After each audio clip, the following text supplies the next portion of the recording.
Not only did what happened in Vegas not stay in Vegas, it circled the known universe. The frenzy grew when reports surfaced that unknown authorities had afterwards placed cameras around this family's home.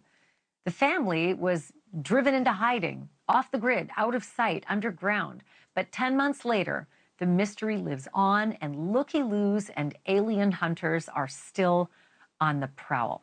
The family posted no trespassing signs, but break-ins have been reported frequently here, as recently as last week at this home.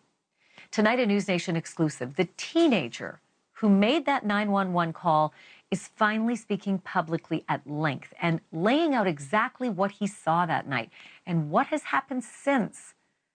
Our national correspondent, Alex Caprariello, joins me with that live from Las Vegas tonight. So, Alex, it's really compelling with the advent of a year passing almost, that they've had a chance to digest what it is they've been through. They have kept quiet. They are not looking for attention. And yet now you're getting information, especially from this 15-year-old or the 17-year-old, that's pretty alarming. Yeah, and I've found out from speaking to Angel Kenmore that life just really has not been all that easy for the past year since they saw that 10-foot-tall creature in their backyard right here behind me. For him, he says that he's plain and simple traumatized by it all. He says he can't sleep at night. He's become slightly paranoid. He cries at night, trying to make sense, heads or tails, of what exactly he saw that night, playing it back over and over in his head. You can imagine the torment that's going through in his head. But to this day, none of the family has a very good explanation about what exactly they saw that night. But to their credit, they've stayed pretty consistent about the facts and the details. I really grilled him about that, trying to get him to remember as much as he possibly could about that night. Here's a portion of our conversation. What do you remember about that night? What do you remember seeing? Start again, I guess.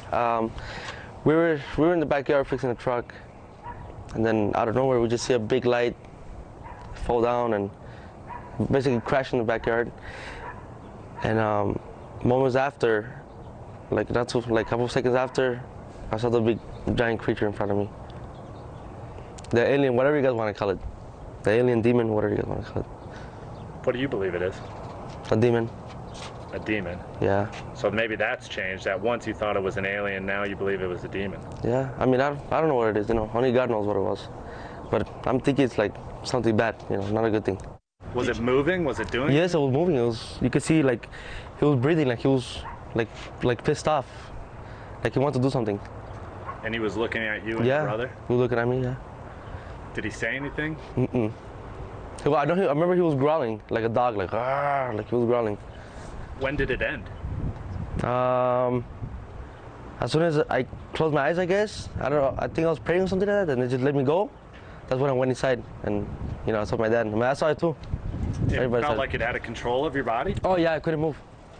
Yeah. You were paralyzed at the sight of this thing. Yeah, I couldn't move.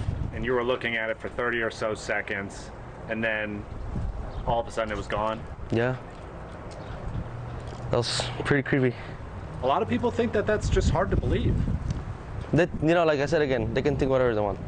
What do you say to the people who believe that your family just made this whole thing up to try to get attention? They can believe whatever they want, I'm not doing it for free. If I did it for fame, I would be on YouTube and stuff like that, doing more videos, but I don't care, guys. I just went on TikTok and YouTube, made my story. That's pretty much it. I made no money off this. I want people to know that. I made no money off this. I don't need money. That's pretty much it. They can believe whatever they want. I bet you hope it doesn't happen to anybody. Oh, no, hopefully not, no. I hope God, no. Really bad experience. Really traumatizing. And Ashley, I don't know what your impression of him was, but when I was speaking to him personally, I was really struck by how confident and authentic he was about his memories of that night. There's a lot of people obviously out there in the world that would make up ghost stories in order to chase any sort of clout or fame. But to me, Angel came across as somebody who truly believed that he saw something that night in that backyard right here behind me. Yeah, Alex, he didn't really seem to have canned answers either. So if this was all a big ruse, he's either a really, really good actor, I mean, Meryl Streep quality, and, he certainly didn't script it, didn't seem to plan out answers, at the grasp. I do want to ask you about the family. This is the 17-year-old finally talking at length about his experience. And boy, did he ever add some details there, that what he saw seemed to be angry and breathing heavily with growling, looking right at his brother and him, and that he felt frozen, which is an account we've heard from other people who have felt that they've seen something out of this world before, that they've been frozen and unable to move. What about the family? Does the family back him?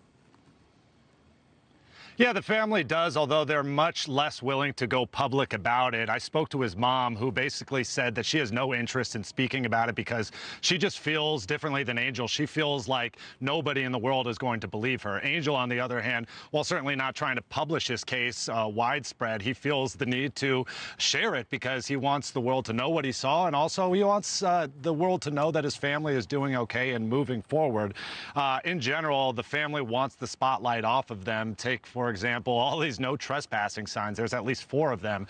But at this time, they are just basically saying, look, we don't really want to talk about it anymore, but we still stand behind the things that we saw that night. Thank you for watching. Go to newsnationnow.com to find NewsNation on your television provider. And don't forget to click the